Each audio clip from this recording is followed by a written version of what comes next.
View on. Successful and correct analogy. So for social media interfaces, that the job they're trying to achieve generally is maximizing time on site. They want to keep you on that platform as long as possible and keep you looking at stuff and clicking on ads and all that. Is that why we do those hour-long Facebook Lives every Friday? Well, that's why Facebook wants us doing those yes, things. It is. I don't know what our reason is. Maybe we're just slaves to the machine. Plug for our Facebook Lives, but if you didn't know that, we do that every Friday. Well, I think basically, the machine says you need to do this, and we basically turned it around and said, okay, we'll do it, but if we're going to do it, we're going to make it fun. Yeah, we'll change it from the inside, sure. Yeah. That's what we're doing. We're changing the machine, man. But the electronic gaming machines, I would put them in the same category, but instead what they're seeking is not maximizing time on site, but maximizing time on machine, because when they maximize time on machine, this tends toward infinity of losses for the player. It leads to playing to extinction, this industry term. Basically, the machine getting all your cash and then making you come back to play again when you've got more. They're draining the host dry of its precious blood.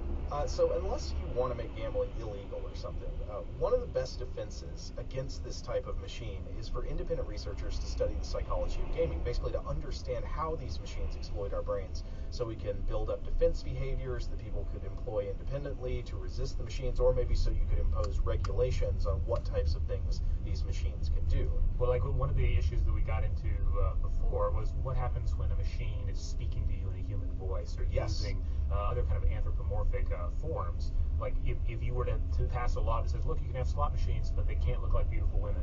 They can't look like cartoon characters. That's right. They can't be a cowboy that says, howdy partner, put coins in me. Yeah. And that is actually a meaningful thing, because studies have shown that you might spend more money in a slot machine that seems more humanoid and less mechanical. So there are tons of studies like this. There's just prolific slot machine research. This is one example that is maybe the weirdest one I've ever come across, but I like it. So Rockloff and Greer decided to study this strange condition. What happens when you have the opportunity to gamble on an EGM after you've just held a saltwater crocodile?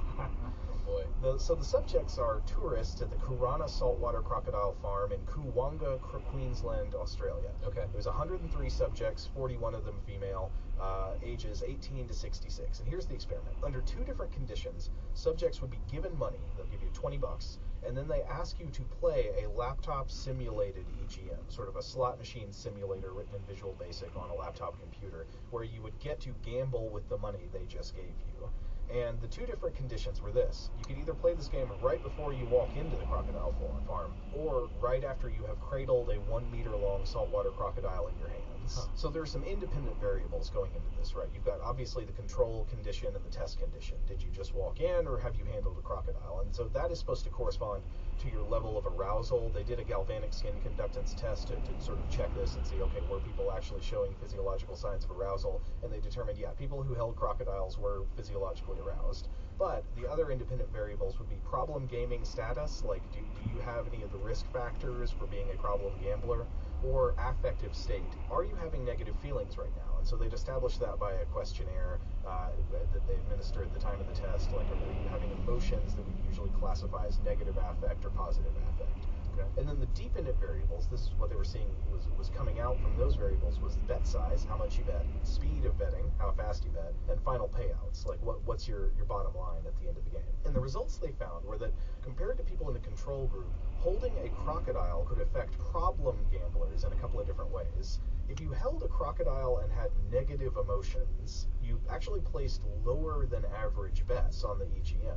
So if you're somebody who's at risk for problem gambling, they hand you a crocodile and you don't like it and you have negative emotions, you'll actually, it will tamp down your problem gambling behaviors. You're less likely to spend more. Interesting. But if you are a problem gambler or have these, risk factors for problem gambling, and you hold a crocodile and you don't have negative feelings about it, you actually place much higher than average bets on the EGM. Sure, that's what I imagined would happen, that there's some kind of like, I held this dangerous animal and everything turned out okay, so now I'm willing to take more risks. Well, so here's how the researchers interpreted it. I'll see what you guys think about this. Okay. The way they interpreted it is they're going on what's known as the two-factor model of affective states. So the way they think affective states tend to happen is that we first of all experience physiological arousal, like there are feelings in the body that tell you something of emotional significance is happening, and then secondary to that, you cognitively think about it and give it some kind of meaning or significance or cause. So what would happen, say, if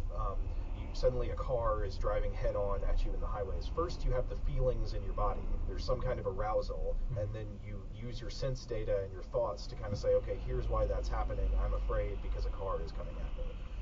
And so what that means, though, is that the feelings of arousal in the body are not necessarily linked to their actual causes. It's just something that we sort of figure out secondary to having the feeling. Yeah. And so the way that might work in a gambler is if you do something dangerous or something arousing, like holding a dangerous reptile, you get this physiological sense of arousal, but the gambler who doesn't have fear emotions really about that animal or any other kind of negative emotions can just interpret that free-floating arousal as a lucky streak. Oh wow, so it's like I'm pumped up by what just happened, and that means I'm good to go. Let's gamble. I just held a crocodile. I'm ready to drop some cash. Yeah, it's content-free arousal that you can interpret in any schema you want, and for the problem gambler, that schema may very well be the feeling of luckiness or the feeling of being on a roll. So I gotta ask you then, how well do you think Kenny Rogers, the gambler, would do based on his crocodile experience? Maybe here's the thing. Maybe he was talking about a crocodile. You've got to know when to hold the crocodile and when to run. Oh, yeah. See, that would actually be more specific. I've Know got when to hold issues. them. I've got issues with Kenny Rogers, the gambler. Who doesn't? Because I think it fits into this category of advice that is not actually specific enough to matter. There's tons of advice like that out in the world. You'll read these, inspirational quotes. People have whole books like this where they offer advice, but the advice is actually completely generic. It's essentially like telling somebody, you should figure out what the right thing to do is. It's like a fortune cookie. Yeah. Yeah. And so in the song, it's you gotta know when to hold them, know when to fold them. That's not advice. Advice would be telling me what to judge that on. Like, how should I know when to hold them? This is completely an aside, but if you want some fun, look up the video of him performing that song on the Muppet Show in the 80s. It's pretty great. Now he does give us some advice. You never count your money while you're sitting at the table. Okay, I'll give him that. That is specific advice. I'll take that. But you got to know when to hold them, know when to fold them. That's not advice. That's just generic fortune teller stuff. But anyway, I wanted to come back to the study because there are some asterisks we should put on this. Number one is I want to clarify that this only seemed to be the case for problem gamblers. So like holding the crocodile just for normal people who did not have these risk factors for being a problem gambler did not seem to intensify betting. And like these would be people for whom gambling is not a novel experience, but maybe holding a crocodile is. Whereas for me, holding a crocodile is a novel experience, as is using a slot machine. Right, so you probably would not place higher bets or have intensified gambling or reward-seeking behaviors after holding a crocodile. Right. Or likewise, somebody who had a strict rule, like, I play the slot machines when I go to the casino, but I only spend $5. Right. And once that's gone, I'm done, and I never break that rule. Right, yeah, so people who don't exhibit these behaviors, this doesn't apply to them. It does seem to apply to people who are at risk for problem gambling, but there is a limitation to the study, essentially that they did not have a lot of people in their sample group who showed problem gambling behaviors or risk factors. So one thing would be that they should probably try to replicate this to have more confidence in the result with a larger sample group that has more problem gamblers in it, just to make sure that they're getting a real effect and this isn't just noise. Now remember also the thing is that even among the problem gamblers, it was only when you don't have any negative moods or negative feelings about holding the crocodile that it leads to these intensified behaviors. If you have these negative moods, see report, it actually kind of seems to moderate your gambling behavior. And so that sets up this quote I want to read from the paper, quote, "In some, low-intensity negative moods, such as boredom or mild anxiety, contribute to large bets among at-risk players, whereas high autonomic arousal without negative moods also produces relatively large wagers. Taken together, the results suggest that betting among at-risk players may be motivated both by attempts to alleviate low-arousal dysphoric moods and by high-arousal-induced positive expectations of winning money." Yeah, totally. This lines up with the social media thing as well. Yeah, that makes sense. So it's like when you're a problem gambler and you participate in these gambling behaviors, it seems you may be trying to counteract basically like low-level unpleasantness and seeking high arousal, high reward, high pleasure interactions. Right, but if you're like absolutely in the pits emotionally, you're probably not going to be likely to gamble. as much as that. Right. The person who's just sort of low level unhappy. Right. A little bit anxious, a little bit bored. That's the target zone. Yeah. So what's the overall takeaway from this? Is there any kind of crocodile-based regulation that might be employed to help problem gamblers? Well, I wouldn't say crocodile-based, but I mean, I think studies like this actually do matter. Like, this is the kind of thing that can help us understand the psychological states that lead to problem gambling, and can help people, either individually can help people come up with strategies to avoid problem gambling behaviors. If they know, like, okay, here's the state I'm in when I'm vulnerable. I know when I'm in that state, I should, not be around electronic gaming machines or something like that. Like, you could devise behaviors to protect yourself from your own impulses. Or you could also devise regulations on society. Like, if we find out that in general people are just much more susceptible to electronic gaming machines under certain psychological conditions, you could try to keep gaming machines from being around in places where you would expect people to be in those conditions. Okay. Or you end up having just like some sort of a BS question that pops up on the screen. Please rate your depression level, and Right. if you rate it appropriately, it won't let you play. Right. And then you do it again, and you just click the number that's required. Right. Like having an age gate on a machine. This They have doesn't some sound kind like of capitalism. test. They have a test in the machine to see if you, okay, are you having kind of like no real strong negative emotions, but experiencing high arousal. I don't know how you test for that, Yeah. but if you detect that, it's like you better not gamble right now. I mean, if you wanted to do it physiologically, you could actually do a galvanic skin conductance test. Yeah. You could test for arousal with a physical test and not a questionnaire. Yeah, I can see that you like put your arm into a cuff of some sort and test it out. Yeah. It's like you're too aroused, you can't play right now. But then you come back to the question: how much energy, how much effort, and how much design are slot machine makers going to be willing to put into, basically protecting the host organism? Oh, well, of course. I mean, when we did our last slot machine episode, we had somebody write in who worked for a gaming design company, and they were like, I think you were a little too harsh on us. You were a little too negative about slot machines. I don't want to demonize them too much, because I can understand, like, under plenty of conditions, they might just be a fun thing people do. Like, if they've got certain limits on how much they bet, it might just be a cool recreational activity. I don't have a problem with that, but I think we should recognize that certain people have conditions that make them vulnerable to this, and that can be incredibly destructive in their lives. Well, I think one of the things that we observed in that episode is that the origins of the slot machine were very mundane and fun. It was about administering a prize in a simple game, not unlike like a trivia machine or something in bars today. But the machine, as machines do, they evolved. They took on more advanced forms. They were designed to take on more advanced forms. They became better and better at carrying out their key bit of programming, Yeah. which was, drain the sucker of his coin. The original Facebook algorithm. Have you guys noticed this trend in video games lately, when you're in like an immersive world video game, that there's almost always a gambling component to it? Oh, Like, yeah. if you're in like Skyrim, you can gamble. If you're in Red Dead Redemption, you can gamble. I'm trying to remember what the most recent one. Oh, The Witcher. I was playing one of those Witcher games. It's like everywhere you go, you can sit down and gamble. I would say that the games like that incorporate gambling elements even outside of the gaming within the gaming thing. So in a lot of Yeah. these games, you can walk up to a slot machine and play it, or you can play cards. But also, when you're in the world, there are variable reward payouts. Where, Yeah. for example, if you're Achievements. Yeah, you might kill certain enemies or something, and they've got goodies they give you when Yeah. you loot them. And you notice you don't get the same thing every time. Oh, It's yeah. not guaranteed. It's variable payouts, just like a slot machine. And the variable payouts are a psychological hack. The variable payouts make us think, like, oh, it could be really big next time. I'm going to keep doing it. That's what leads to grinding in video games. Yeah. Yeah. I wonder though if there's something about the actual placing of gambling into those games that psychologically gets players to play longer. Yeah, I think that could very well be. All right. On that note, we're going to take a break, and when we come back, we're going to jump into the Cognition Prize. All right, we're back. Cognition, you say? What do we got here? We have a paper titled, "Is That Me or My Twin? Lack of Self-Face Recognition Advantage in Identical Twins." I saw this, and as we were doing the research for this yesterday, a headline popped up that was related to this. Apparently, when your phone does facial recognition as a way to unlock, like as a password, it has trouble with identical twins. Yeah, so I wonder if what you're about to reveal to us is sort of latent. In a way. So this is a paper that came out in 2015, and it's from an Italian and Spanish team, and it was published in PLOS One. But before we get into it, though, I do want to just touch basically on the idea of identical twins. And we've had some episodes in the past that dealt with twins a little bit, but I don't know, I can't remember if we've done a deep dive. I know that we have some identical twins out there listening to the show. I know that we have parents of identical twins, siblings of identical twins, etc. For a lot of us, though, our main point of reference for identical twins ends up being fiction. Because how many examples can you think of like weird twins or twins with a paranormal link? Yeah, it's played up for the uncanniness. I mean, they push it to creepy lengths in things like The Shining or Dead Ringers. Yeah, and I say this. I mean, I have written stories about creepy twins before because it does become a useful way of examining yourself, examining identity. At least if you're an outsider, if you're not an identical twin.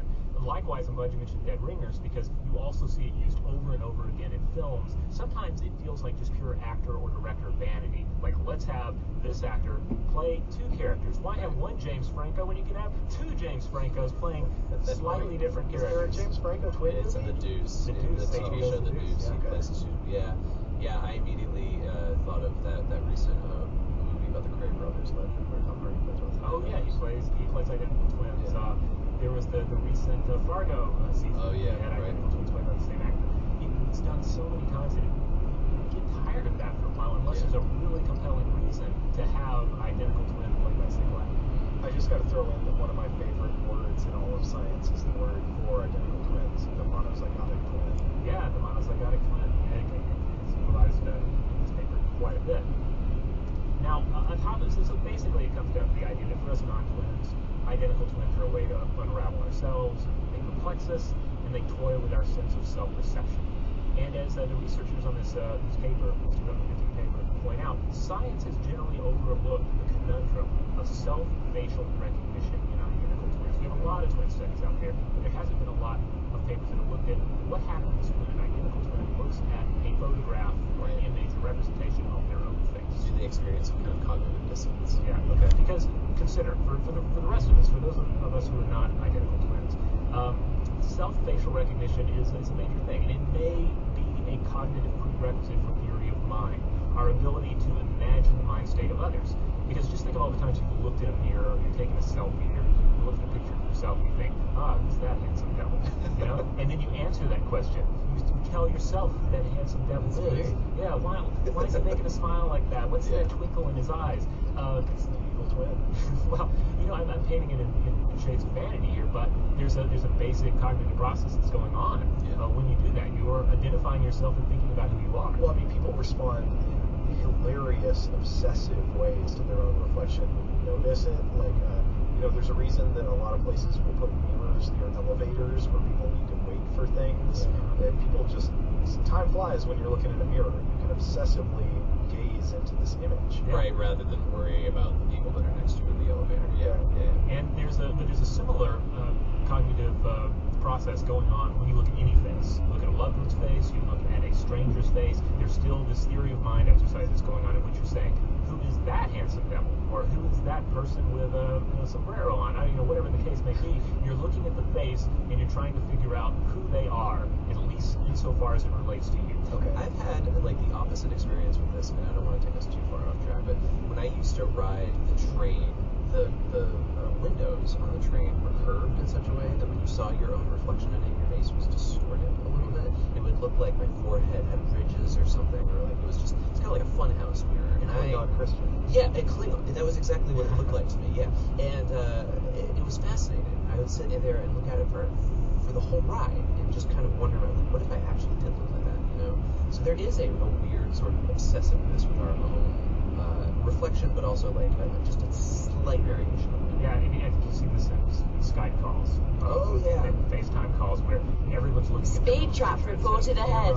Maybe they're looking at other people's pictures. I notice it with my son because he's just when I film on FaceTime calls with relatives, he's just captivated by the little version of his own face, right. And he's not even thinking about the call, much less someone else. And this underlines a basic reality. Our own face grabs and retains attention longer than any other face out there. Loved one, stranger, etc. And this, according to the researchers, occurs with both upright and inverted faces. So we process upright faces faster, usually, but we also have this similar process that goes on when the face is upside down. In fact, our ability to recognize our own face holds true even in cases of severe face blindness, except in cases of just really catastrophic neurological or psychiatric disorder. Another fun word, the term there, I guess, would be autoprosopagnosia. Yes. Prosopagnosia is face blindness. Yes, so even in cases of severe face blindness, again, your own face is still going to have a special place in facial recognition. Right. Okay, but there is so what we're getting at here is with the twins in particular, they lack the ability to recognize their own face in these twins that have a similar face to them? Well, I mean, basically it comes down to the fact that it's going to mess with this system, because the basic fact here is that if you have an identical twin, then looking at your own face, looking at a representation of your own face, it's not instantly going to be your face. It could be your twin's face. Sure. And Okay. And so we're looking at this to see like what's different with identical twins, and then what this reveals about everyone else's facial recognition process. Gotcha. Okay. Now there are a few other factors that you have to take into account. So self-face processing is a right hemisphere exercise, and it's impaired in individuals with schizotypal traits. Also, extroverts who typically have better social skills, they recognize a higher number of faces than introverts. Lower face recognition is associated with increased social phobia. So in all of this, personality plays a role in facial recognition as well, twin or not. So this is good because it gives me a reason to explain to my wife why I mix up like actors and actresses all the time. Because she's like, you just think everybody looks alike. And, well, no, it's because actually I have lower face recognition because of my increased social phobia. Yeah. So given all of what we've discussed so far, monozygotic twins, they pose an interesting exception to the uniqueness of the self face. Because again, when we see a representation of our own face, we instantly know who that is. There's no room for doubt. And the idea here with an identical twin, there's going to be at least a little room for doubt. Granted, if one has an evil goatee or something, it's going to throw things out the window a bit. Right. But for the most part, this is interesting to look at because it turns things on its head a little bit. Okay. So past predictions have been made related to this, that the twins might have trouble with self-identification as they identify more as a duo. Also, identical twins might sometimes mistake photos of their twin or themselves. That's been previous thinking on this. Also, another past study indicated that while humans can usually identify themselves in a mirror by age 2, there have been cases where 2-year-old twins discriminate their own faces from the face of their co-twins only if exposed to the facial stimuli for a longer period of time. So there might be a delay in these. And studies have looked at young twins and their ability to work out these faces, but prior to this study, no one had really looked at the ability of adult twins to tell their faces apart. Okay, so what do we find out? All right, well, basically the overall aim of the paper, according to them, is, quote, in the light of these premises, the main objective of the present study was to examine at both configural, that's based on the whole face, and featural, that's based on details of the face, processing levels, whether despite their physical similarity, twins would be better at recognizing their own face compared to their co-twin faces. So what they did is they presented groups of twins with upright and inverted images of their faces, those of a twin, and a control image of a non-twin, so just some other person. Okay. They used 10 monozygotic, right-handed, gender-balanced, healthy twin couples. That's the exact wording from the paper. And 10 right-handed, gender-balanced, healthy controls. All white Caucasians in Rome, where the study was held. And the control participants, the non-twins used in the study for balance, they were matched with sex-matched close friends or relatives, all people they'd known at least 3 years. So there'd be a level of familiarity. Okay. This resulted in 2 days of tests. First they did personality tests, then they did the facial tests. And these were the results. Identical twins, they said, seem to lack the self-identification advantage. However, the absence of the self-advantage depends on how much the twins report that they physically resemble each other. Okay, so adult twins can't pick themselves out of a lineup as easily as most adults can. But this is mitigated by whether they look all that much like their identical twin. Right, yeah. I want to drive home that we are not saying that twins can't tell each other apart. Right. But that there is not as easily. Not as easily. It also depends on their anxious and avoidant attachment style, and they found out that, quote, self and co-twin faces share very similar featural, configural, and matching processes, but differ with respect to the higher order stages of face processing. So this is a study, honestly, there's so many studies that the Ig Nobel covers that I'm like, yeah, that's of course the Ig Nobels chose that one. Or there are studies that come out and you're like, oh, I can't wait till they feature this one, they give this one an Ig Nobel Prize. I honestly didn't see what was that funny about this one. Right, yeah. Yeah, I think this it's interesting. seems like, Yeah. right, exactly. I guess maybe it's the idea of looking at your own face upside down. Again, like if we had watched the ceremony this year, I imagine they would have done some kind of visual gag or whatever, Yeah. you know, related to this specific But study. it doesn't seem to have an inherent gag quality to it. There's no crocodile being held prior to using a gambling machine. There's no liquid cats. Yeah, so it's I have trouble figuring out. I mean, I'm glad they highlighted it. It's a case where it's a cool study, and I'm glad more eyes are on it because it is important. The take home here is again not that twins are freaky or anything. Rather, we're looking at a slight tweaking of the basic visual self-face recognition, and it illuminates what's going on in all of us. Now, the researchers also argue that their findings match up with the self-referent phenotype matching theory that we recognize our kin by implicitly or explicitly comparing the similarity of other people's appearance to our own. So that's another potential take-up from the study. And again, I know we have some identical twins out there. We have parents of identical twins, family members, and friends of identical twins. We would obviously love to hear from all of you about this particular paper. And we'd like to hear from evil twins as well. Yeah, evil twins, jump in. All right, let's take one more break, and when we get back, I'm going to talk to you guys about big ears. All right, we're back. This potato has big ears. Oh, that's interesting that you went there. So there is actually a variety of slang around the world for talking about big ears. Yeah? Whether it's potatoes. Wait, really? or- yeah.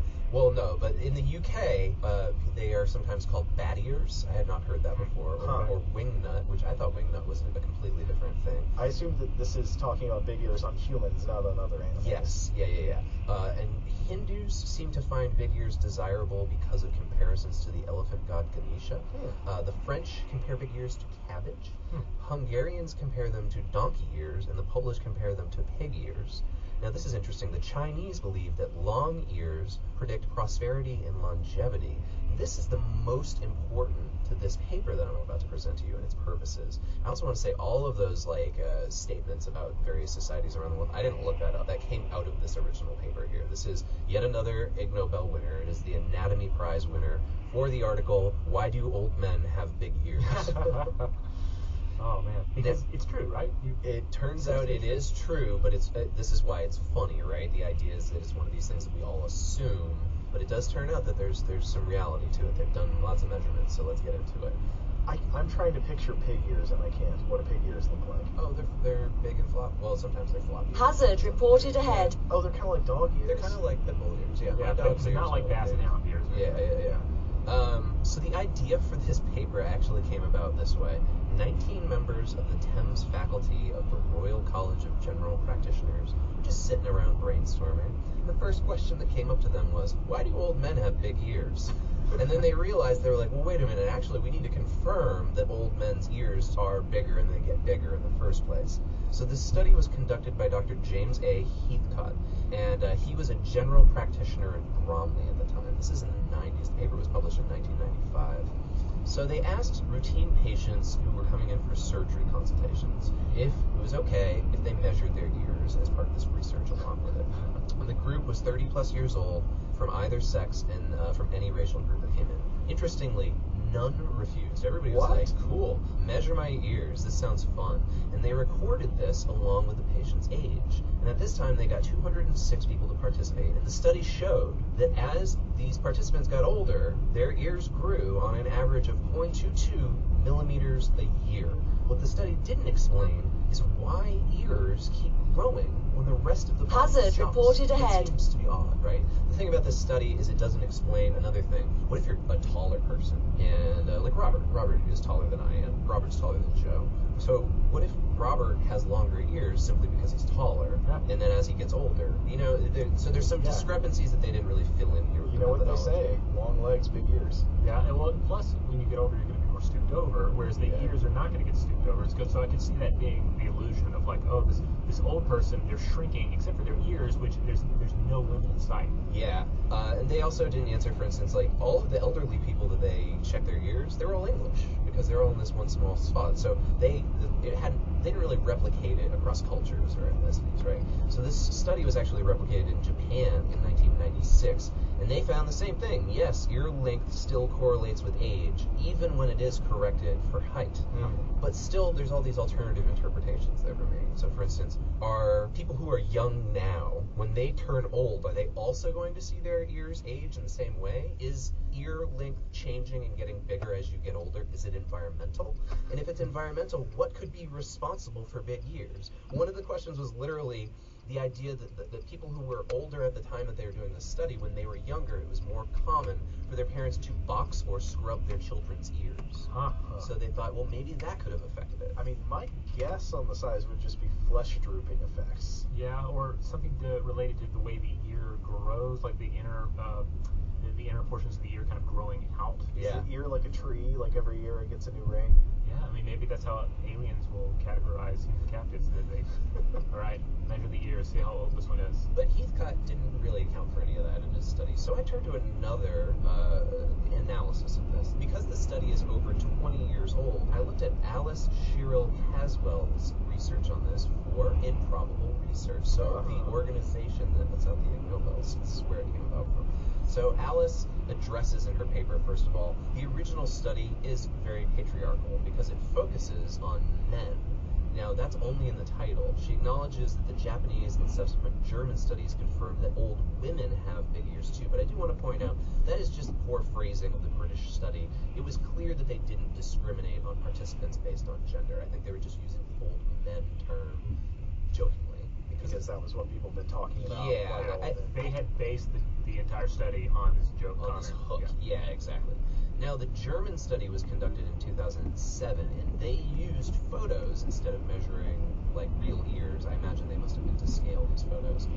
They used photos of 1,448 ears, and they measured them in 15 different ways. And they found that female ears show a lesser increase than those of men. So far, across these three studies, we've learned that, yes, people's ears grow as they get older.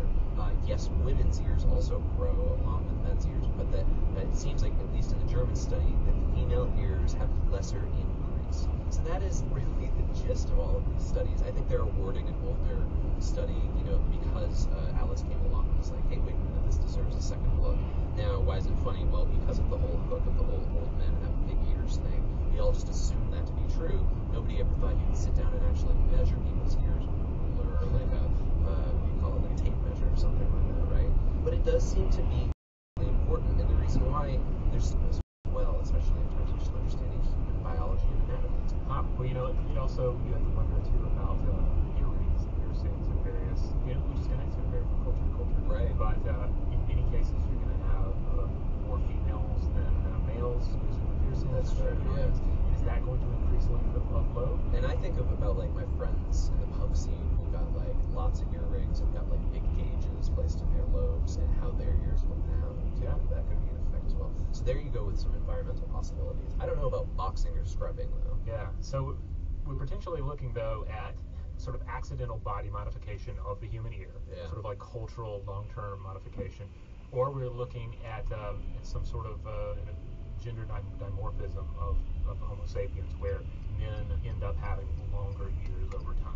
Yeah, I'm inclined to agree with Joe. I mean, I haven't done the research, but I would assume that it's similar to like why you get bags under your eyes, right? Like over time, the fascia underneath your skin just loosens and it droops basically. And so I think the ears are probably the same. Like the cartilage around the ears, I would imagine, stays the same. The other stuff starts drooping down. Yeah. All right, so there you have it. We've covered in this episode the use of saltwater crocodiles on problem gamblers. We've looked at facial recognition in twins, and then the size of old man ears. So if you have any anecdotes or maybe some of your own research to share with us on these topics, you can find us on Facebook, we're on Twitter, we're on Tumblr, and we're on Instagram. We've also got our fantastic Facebook discussion group, the discussion module. You can find it on our Facebook page.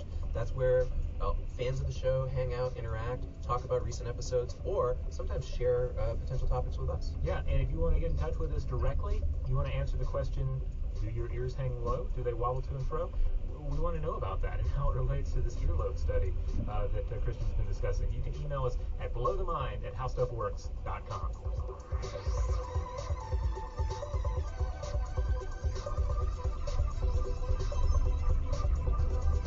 For more on this and thousands of other topics, visit howstuffworks.com.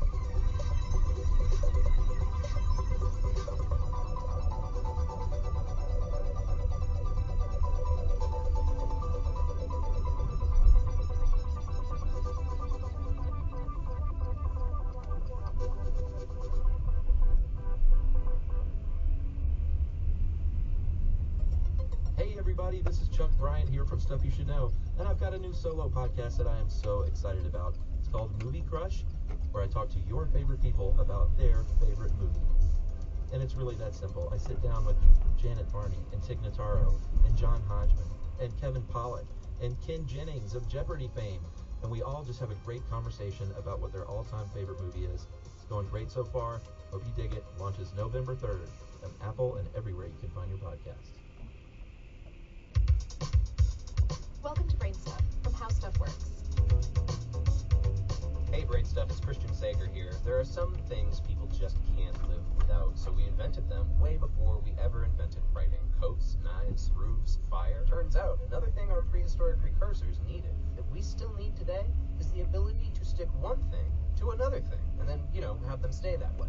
Which is why Neanderthals had glue. They might have been cavemen, but they weren't savages. Now, Homo neanderthalensis used their glue, a viscous tar distilled from birch bark, to fix weapons on the heads of a tool onto a haft or maybe a handle.